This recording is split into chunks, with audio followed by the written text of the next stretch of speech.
नमस्कार, आप देख रहे हैं कल का बाजार। आपके साथ मैं हूं विपिन भट्ट, लेकर हाजिर है आपका मनपसंद शो, जहां हम आपकी तैयारी करवाते हैं आने वाले कल के बाजार के लिए। और इस वक्त बजट से पहले की गहमा गहमी बाजार में है। बाजार रोज अपना रास्ता ढूंढ रहा है, रोज तलाशने की कोशिश कर रहा है कि उसे किस और जाना। और ऐसे में तो जो सलाह है वो बहुत ज़्यादा इम्पॉर्टेंट हो जाती है जब मार्केट को अपनी दिशा तलाशनी हो। तो चलिए, आप अपने जो फाइनेंस से जुड़े सवाल हैं, माफ़ कीजिए, अपने इन्वेस्टमेंट से जुड़े जो सवाल है और ख़ासतौर पे ट्रेडिंग और शेयर से जुड़े सवाल है, आप हमें अपने व्हाट्सएप नंबर पर भेजिए 7045220000। फेसबुक और एक्स पर भी शो लाइव है, तो वहाँ पर भी आप हमसे सवाल पूछ सकते हैं। तो चलिए अब शो की शुरुआत करते हैं। आज हमारे साथ कार्यक्रम में जुड़ रहे हैं मंत्री फिनमार्ट के अरुण कुमार मंत्री। मंत्री साहब, बहुत बहुत स्वागत है आपका। तो अरुण जी से हम बातचीत करेंगे, उनकी सलाह लेंगे, कल के लिए स्ट्रेटजी बनाएंगे, आपके सवालों के जवाब होंगे इनफैक्ट। लेकिन उससे पहले आज के बाज़ार पर एक नज़र डाल लेते हैं। तो आज जनवरी सीरीज़ एक्सपायरी के दिन बाज़ार में बढ़त देखने को मिली, बढ़त पर ही बाजार बंद भी हुआ। आखिरी घंटे में बाजार में शानदार रिकवरी रही। सेंसेक्स निफ्टी दिन के ऊपरी स्तर पर बंद होने में कामयाब रहे। सेंसेक्स 227 पॉइंट चढ़ा तो निफ्टी 86 पॉइंट चढ़कर बंद हुआ है। वहीं मिड कैप और स्मॉल कैप इंडेक्स ऊपरी स्तर से फिसल गए और तेज़ी को बरकरार नहीं रख पाए। इंपॉर्टेंट नंबर्स देख लेते हैं। FIIs DIIs ने क्या किया आज। तो FIIs में आज भी बिकवाली का दिन था। 4,582 करोड़ से ज़्यादा की बिकवाली आज FIIs ने की है। लेकिन उसके सामने DIIs खरीदारी करते हुए नज़र आए। 2,165 करोड़ रुपए से ज़्यादा की खरीदारी आज DIIs ने की है।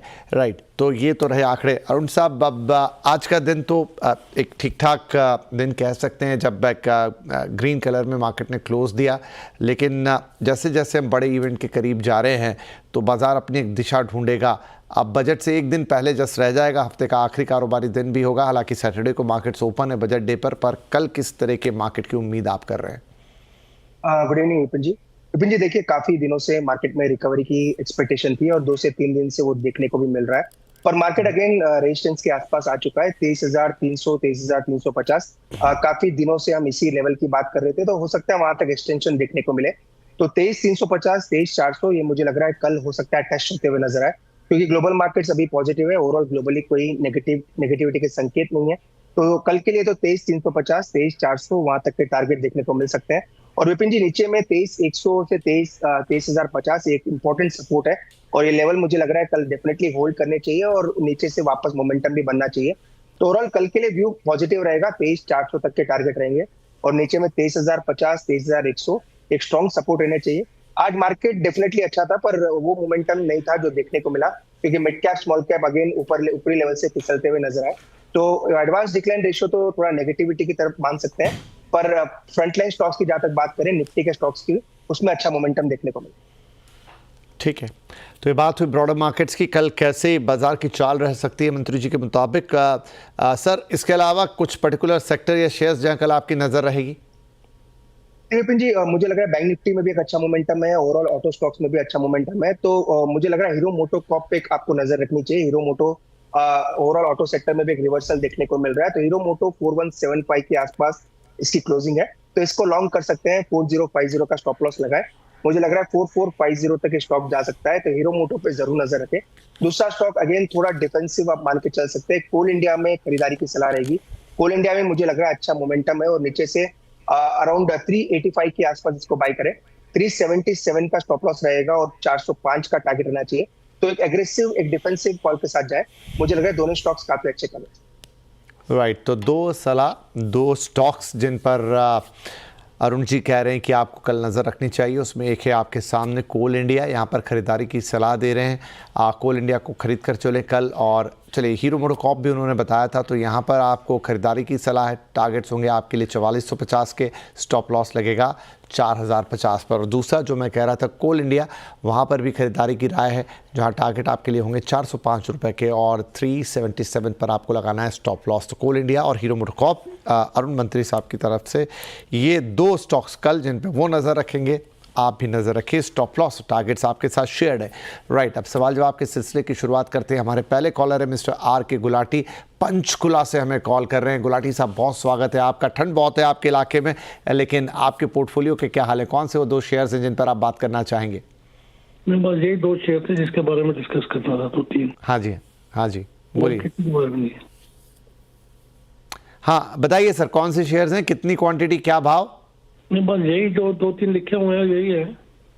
अच्छा, आप चाह रहे हैं कि मैं आपके शेयर्स पढ़ दूँ आज, जबकि मेरा गला नासाज। आमतौर पे हम चाहते हैं हमारे दर्शक ही बता दें कि उनके पास कौन से शेयर्स है। वेल, टाटा मोटर्स आपके पास खरीदारी आपने की है 290 शेयर्स की, और 240 के भाव पे खरीदे आपने, और बढ़िया प्रॉफिट है सर। मेरा गला ठीक हो गया आपका प्रॉफिट देखकर। 456 पर शेयर इन्हें प्रॉफिट है, क्वांटिटी अच्छी खासी है।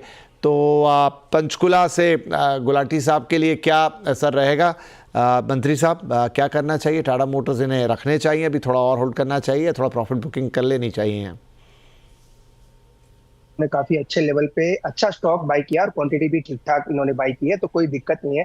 वैसे भी ऐसे मार्केट में अगर आप इतने प्रॉफिट में बैठे हैं तो वो एक हमेशा के लिए पॉजिटिव है। डेफिनेटली रिजल्ट्स खराब आए थे और उसी का रिएक्शन आज देखने को मिला है। तो अगर इनको पैसों की जरूरत नहीं है, मतलब या रिडम्पशन या फिर सेल करने की जरूरत नहीं है, तो डेफिनेटली होल्ड करें।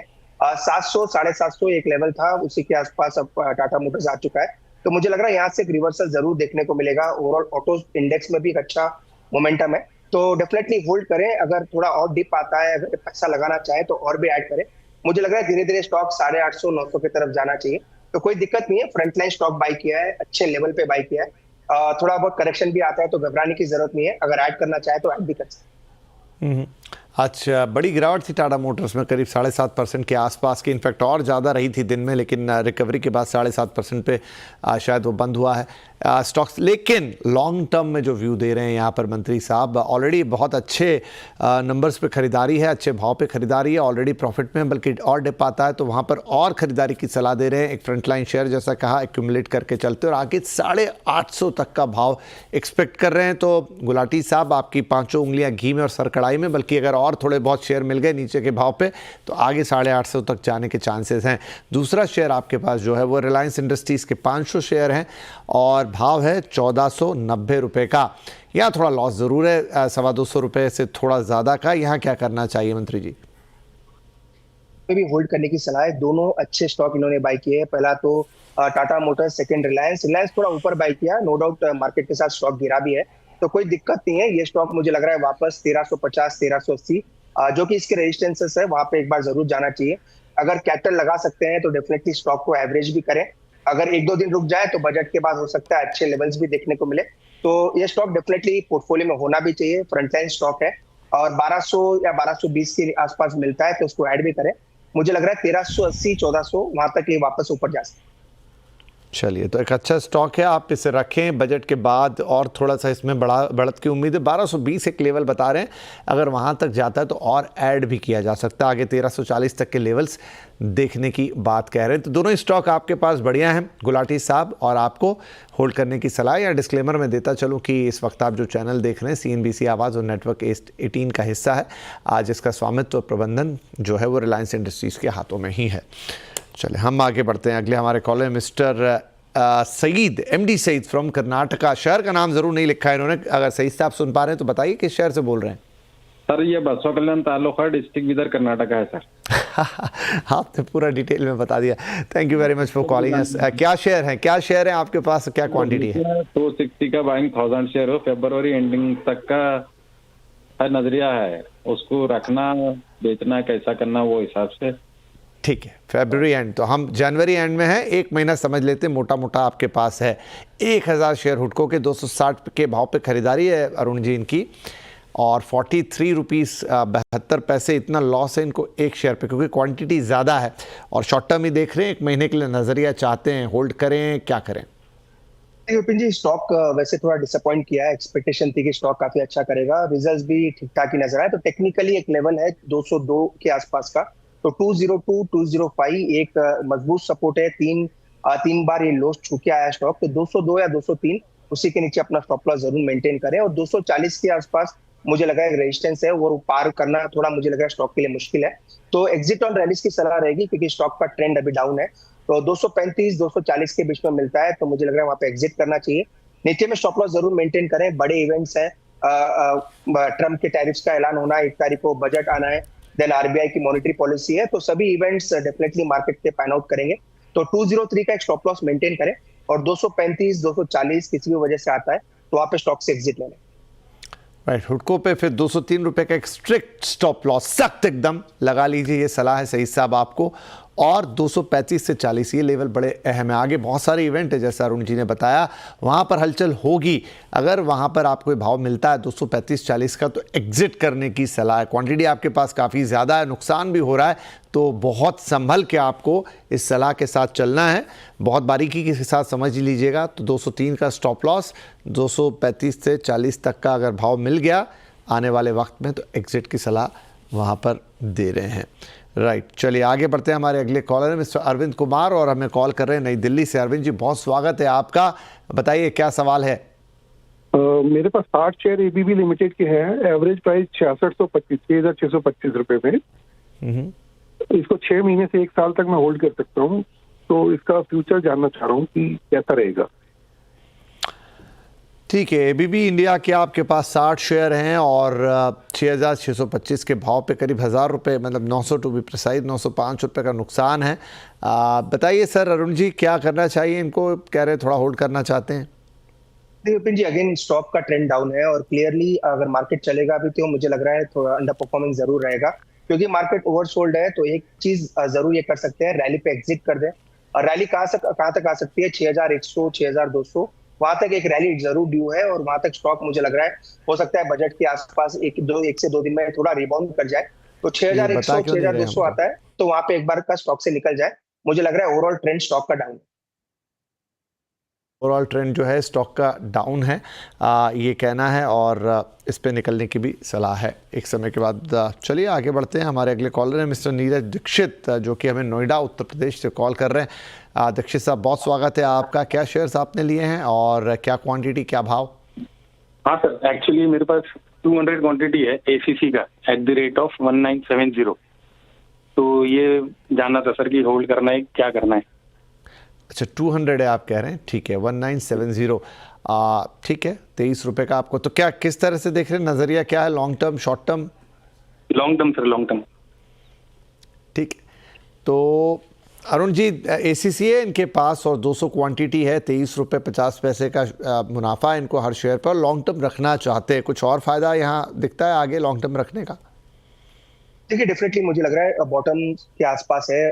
1900 से 1950 इमीडिएट सपोर्ट है जहां तक इनकी लॉन्ग टर्म की बात है। इसका बड़ा सपोर्ट जो है 1850 से 1840 के आसपास है। तो मुझे लग रहा है होल्ड करना चाहिए, अगर डिप आता है तो और ऐड भी करें। जहां तक लॉन्ग टर्म टारगेट की बात है, पहला रेजिस्टेंस 2180, 2200 वहां तक के आसपास का आता है। तो 2200 तक के टारगेट्स मुझे लग रहा है स्टॉक में देखने को मिल सकते हैं। रिसेंटली रिजल्ट्स भी आए थे, रिजल्ट्स अगेन थोड़े आप कह सकते हैं ठंडे थे, तो इसी वजह से स्टॉक में गिरावट आई है। तो अच्छे लेवल पे इन्होंने एंट्री की है, तो होल्ड करें। 1850 का स्टॉप लॉस लगाएं। इन्वेस्टमेंट पर्सपेक्टिव है तो भी स्टॉप लॉस का जरूर ध्यान रखें। ऊपर है 2200 से 2250 तक के टारगेट। ठीक है, 2200 से 2250 तक के टारगेट आगे आपको इसमें देखने को मिल सकते हैं। ठीक है, आगे बढ़ते हैं। हमारे अगले कॉलर है मिस्टर मंजीत फ्रॉम मुंबई। दिल्ली के बाद अब बात मुंबई पर। मंजीत जी, स्वागत है आपका। कौन से स्टॉक्स हैं आपके पास? हेलो मंजीत, क्या आप हमें सुन पा रहे हैं? शायद मंजीत से लाइन डिस्कनेक्ट हुई। खैर, कोशिश करते हैं कि मंजीत जी से बात हो, लेकिन उनके स्टॉक्स हैं सामने, देख लेते हैं। आईसीआईसीआई 20 शेयर्स @1300 और 44 रुपये 40 पैसे का नुकसान। दूसरा नायका के 100 शेयर 168 के भाव पर। पहले चलिए वो भी प्लेट आ ही गई, वहाँ पे 60 पैसे का प्रॉफिट भी है इन्हें। लेकिन पहले बात आईसीआईसीआई बैंक की, क्योंकि वहाँ पर इनको नुकसान हो रहा है। तो सर 20 शेयर हैं इनके पास 1300 रुपये के भाव पर और 44 रुपये 40 पैसे का नुकसान है। क्या करना चाहिए यहाँ पर? देखिए डेफिनेटली होल्ड करें। वैसे मुझे लग रहा है इनका व्यू शॉर्ट टर्म का हो सकता है, तो 1225 के आसपास इसका सपोर्ट है, तो उसका स्टॉप लॉस जरूर लगाए। 1300 के आसपास इनकी बाइंग है। ओवरऑल मोमेंटम है, बैंक निफ्टी में भी एक ब्रेकआउट के संकेत नजर आ रहे हैं, इसलिए स्टॉप लॉस जरूर लगाए। बड़े इवेंट है इसलिए 1220 का स्टॉप लॉस लगाए। नाइका में मुझे लग रहा है ओवरऑल स्टॉक साइडवेज है, पर एक मजबूत सपोर्ट स्टॉक प्राइस के आसपास है। 161 के आसपास इसका स्टॉप लॉस लगाए। 161 के नीचे जाता है तो नाइका से एग्जिट ले लें। मुझे लग रहा है दोनों स्टॉक अपने सपोर्ट पे है, इसलिए स्टॉप लॉस जरूर मेंटेन। ठीक है, तो यहाँ नायका में 161 का स्टॉप लॉस लगाना और इसको होल्ड करने की सलाह। दूसरा आईसीआईसीआई बैंक में आपको 1220 का स्टॉप लॉस लगाना है और वहाँ पर भी होल्ड करने की सलाह है। तो ये दोनों ही स्टॉक्स आपको होल्ड करके चलने हैं। मंत्री जी की राय है आपके लिए मंजीत साहब। अफसोस रहेगा कि फ़ोन पर सीधी बातचीत नहीं हुई, लेकिन चलिए आपके दोनों स्टॉक्स कवर हो गए, ये आप देख पाएंगे। अगले हमारे कॉलर हैं मिस्टर राजेश जोशी, ओडिशा से हमें कॉल कर रहे हैं। राजेश जी सुन पा रहे हैं? Yes sir. चलिए बताइए सर, क्या स्टॉक है आपके पास? 194 शेयर है ICICI bank at the rate of 1252 और कनाडा बैंक है 811 share at the rate of averaging में 95। अच्छा ठीक है। और एंजल वन भी है, एंजल वन है 5500 शेयर 18 रुपये 23 पैसे। ठीक है, पहले हम आपका आईसीआईसी बैंक देख लेते हैं। अभी बात हो रही थी आईसीआईसी बैंक के ऊपर, तो वैसे तो होल्ड करने की सलाह है 1220 रुपये के स्टॉप लॉस के साथ, और आपका 1252 का यहाँ पर भाव है। थोड़ा बहुत नुकसान हो रहा, थोड़ा बहुत फ़ायदा हो रहा है आपको 2-3 रुपये का। 1255 पे अभी चल रहा है। तो देखिए, वो तो अरुण जी ने अभी ही हमें बताया कि आपको होल्ड करके चलना है 1220 के स्टॉप लॉस के साथ। तो ये तो हो गया आईसीआईसी बैंक। कैनरा बैंक का लेकर आते हैं सामने। 811 शेयर हैं आपके पास और 95 का भाव है, 4 रुपये का नुकसान है यहाँ पर। क्या करना चाहिए सर कैनरा बैंक में? देखिए, अगेन कैनरा बैंक से एग्जिट करने की सलाह रहेगी। ट्रेंड डाउन है, रिजल्ट्स वीक थे। अपना सपोर्ट जो है 88-89 के आसपास है, उसी का एक रिस्पेक्ट जरूर दिया है। पर मुझे लग रहा है आने वाले दिन में हो सकता है मार्केट में अगर थोड़ा बहुत भी वोलेटिलिटी आती है तो 88 के सपोर्ट ब्रीच हो सकते हैं। तो कैनरा बैंक को सेल ऑन राइज करें, किसी भी उछाल पे एग्जिट कर दें। नीचे में एक स्टॉप लॉस जरूर लगाएं 88 के आसपास। 88 के नीचे जाएगा तो स्टॉक में एक बड़ी गिरावट देखने को मिल सकती है। सेकंड, एंजल वन की जहां तक इन्होंने बात की, एंजल वन का जो सपोर्ट है 2180 के आसपास है, वहां पे गैप लेवल है। अगर उसके नीचे जाएगा तो अगेन बड़ा ब्रेकडाउन उसमें भी देखने को मिल सकता है। इसलिए 2180 इसका final stop loss angel one में भी लगाते हैं। चलिए, तो ये आपके दोनों शेयर की बात हो गई, एंजल वन और साथ में कैनरा बैंक। कैनरा बैंक में आपको 88 रुपये के नीचे स्टॉप लॉस लगाना है और सेल ऑन राइज की सलाह यहाँ पर होगी। चलिए, इसी के साथ हमारे लिए वक्त हो गया एक छोटे से ब्रेक का, लेकिन ब्रेक के उस पार आपके कुछ और सवाल होंगे और उस पर सलाह, और साथ में कल के लिए कुछ और टिप्स।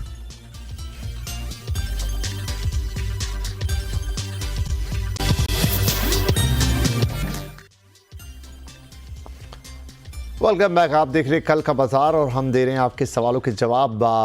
अरुण मंत्री साहब हमारे साथ बने हुए हैं आपके सवालों के जवाब देने के लिए। और अब हमारे साथ हैं युग आर्य, जयपुर राजस्थान से कॉल आया है। ये आर्य साहब, क्या स्टॉक्स ले रखे हैं आपने? सर मेरे पास 350 ABFRL है 301 रुपये पे, और 500 टैक्स इंफ्रा है 153 रुपीज़ पे। ओके, पहले हम टेक्समो इंफ्रा ले लेते हैं 153 पर 500 शेयर, 20 रुपये का घाटा आपको हर शेयर पर। यहाँ पर क्या करना होगा मंत्री जी? टेक्स इंफ्रा मुझे लग रहा है स्टॉक काफी अच्छा है और अच्छे टेक्निकल्स अभी भी मेंटेन कर रहा है, जहाँ पे मार्केट में इतनी मार्केट है फिर भी अभी भी ये स्टॉक मूविंग एवरेजेस के ऊपर है। तो अगर ये एवरेज करना चाहे, अगर पैसा लगा सकते हैं तो एवरेज भी करे और 123 का एक फाइनल स्टॉप लॉस लगाए। 123 के नीचे अगर जाता है तो वीकनेस बढ़ सकती है, तो 123 का स्टॉप लॉस लगाए। अगर और पैसा लगा सकते हैं तो अच्छे लेवल से एवरेज भी करके चल सकते हैं। ठीक है, 123 रुपये का देखिए स्टॉप लॉस लगाइए, और अगर चाहें तो इसके नीचे आप बाइंग भी कर सकते हैं, एवरेजिंग भी कर सकते हैं, और फिलहाल होल्ड करने की सलाह है यहाँ पे टेक्समो इंफ्रा को। एक इन्होंने ABFRL भी पूछा है, उस पर कोई राय आपकी? ABFRL अगेन ये साइडवेज स्ट्रक्चर नजर आ रहा है, ओवरऑल चार्ट अभी भी साइडवेज है, पर इसमें स्टॉप लॉस जरूर लगाने की सलाह है क्योंकि थोड़ा वोलेटाइल स्टॉक है और मार्केट के साथ रिएक्शन भी बढ़ा देता है। तो 252 का एक स्टॉप लॉस लगाए। 252 के नीचे जाता है तो इसका नेक्स्ट सपोर्ट 230 के आसपास है, तो इसीलिए 252 का फाइनल स्टॉप लॉस लगाए। ओवरऑल स्टॉक साइडवेज है, इसलिए अभी एग्जिट की सलाह नहीं है, स्टॉप लॉस लगा के होल्ड जरूर कर सकते। चलिए, 252 रुपये का स्टॉप लॉस लगाइए ABFRL पर और उसे होल्ड करने की सलाह यहाँ पर दे रहे हैं। आगे एक SMS है हमारे पास और ये भेजा मिस्टर कुमार ने मुंबई से। NTPC के इनके पास 100 शेयर्स हैं और भाव है 350 रुपये का। अब थोड़ा नुकसान है 27 रुपये का हर शेयर पर। क्या करना चाहिए इसमें अरुण जी? डेफिनेटली होल्ड करना चाहिए, बड़े सपोर्ट के आसपास है और यहाँ पे अगर एवरेज करना चाहें तो भी कर सकते हैं। एक ही दिक्कत है, इवेंट्स, अगेन मैं बार बार रिपीट कर रहा हूँ, इवेंट्स है इसीलिए थोड़ी बहुत दिक्कत जरूर हो सकती है। पर अगर लॉन्ग टर्म निवेश है NTPC में तो 300-320 के आसपास मजबूत सपोर्ट है और उसी के आसपास स्टॉक चल भी रहा है। तो अगर होल्ड करें और एवरेज करना चाहें तो बजट के दिन या बजट के आसपास जब भी गिरावट आती है स्टॉक में तो एवरेज भी करके चल सकते हैं। स्टॉप लॉस अगर लगाना चाहे तो 295 के आसपास एक मजबूत सपोर्ट है, उसका एक स्टॉप लॉस जरूर लगा दें। 295 का स्टॉप लॉस लगाइए और होल्ड कीजिए NTPC को। राइट, फटाफट एक SMS और ले लेते हैं। पवन कुमार साहब का है। इनके पास RITES है 70 और रीट्स इंडिया रीट्स और 363, जी हाँ इतने, लेकिन 104 रुपये से ज़्यादा का नुकसान है। क्या करना चाहिए सर? अगेन इसमें भी सेल ऑन राइज की स्ट्रैटेजी रहेगी। रेलवे का स्टॉक है और बजट की वजह से हो सकता है मोमेंटम बने, बट 280-300 ये लेवल मुझे नहीं लग रहा है ये स्टॉक इजीली पार कर पाएगा। तो किसी भी वजह से राइज आता है 280-300 के बीच में तो एग्जिट कर दे, और नीचे में स्टॉप लॉस जो लगाना है 242 के आसपास लगाए। 242 के नीचे जाएगा तो बड़ा ब्रेकडाउन स्टॉक में देखने को मिल सकता है। ठीक है जी, बहुत बहुत धन्यवाद, क्योंकि आज का समय हो गया आप समाप्त। अरुण साहब, आपने वक्त निकाला, हमारे दर्शकों के सवालों के जवाब दिए और साथ में उन्हें कल की स्ट्रैटेजीज भी बताई, तो बहुत बहुत धन्यवाद शो पर आने के लिए। और सभी दर्शकों का भी धन्यवाद, आपने इतने इत्मीनान से हमें सुना, अपने सवाल हमें भेजे। तो कल के सेशन के लिए आपको शुभकामनाएं। जो बातें यहाँ बताई गई उनका ध्यान रखिएगा, और आपने इंडिविजुअल शेयर्स पर जो सलाह ली उसका भी बहुत बहुत धन्यवाद हमें देखने के लिए। कल फिर मिलेंगे, नमस्कार।